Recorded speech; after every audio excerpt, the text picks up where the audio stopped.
అన్నింటికంటే ముఖ్యంగా ప్రజలు ఆలోచించాలి.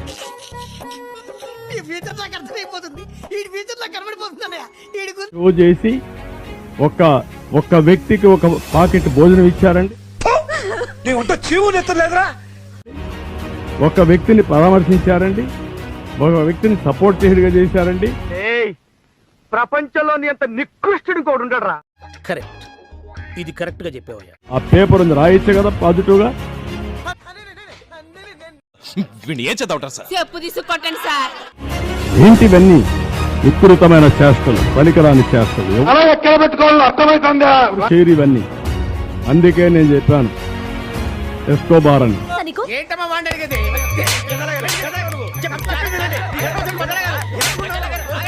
అంత టెన్షన్ పడుతున్నాను. ఈ ఊళ్ళో ఉన్నాడు రా బిల్డప్ బాబాయ్ అని. ఆడు వచ్చాడంటే పెద్ద తలనొప్పరా. వచ్చేసాడు రా. చూసారా ఎంత ప్రైజ్ ది లార్డ్, ఎంత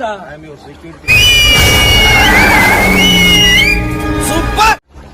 చూసారా 3 రోజులు అయింది తినడానికి తిండి లేదు.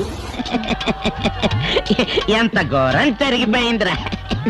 అడుగుతున్నా, నేను సిగ్గు లేకుండా అడుగుతున్నా. నేను దయచేసి సబ్స్క్రైబ్ చెయ్యండి చెయ్యండి చెయ్యండి. ఏకంగా చంద్రబాబు నాయుడు గారు అనే వ్యక్తి తాను ప్రజలను పట్టించుకోవాల్సిన ఆవశ్యకతను పూర్తిగా మర్చిపోయి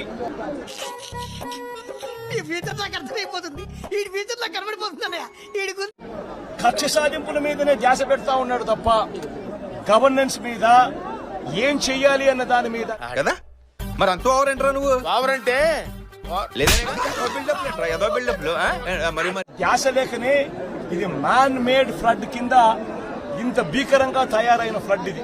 దున్నపోతల ఒళ్ళు పెంచడం కాదు, కాస్త బుర్ర పెంచు. Over action over action over action ఇట్టి అంటున్నావేంట్రా? ఓవర్ యాక్షన్ చూద్దాంలే. చూడటం కాదండి, మీరు చెయ్యాలంతే. సరే మీరు ట్రై చేస్తారన్నారంటే అది ఓకే అయిపోయిన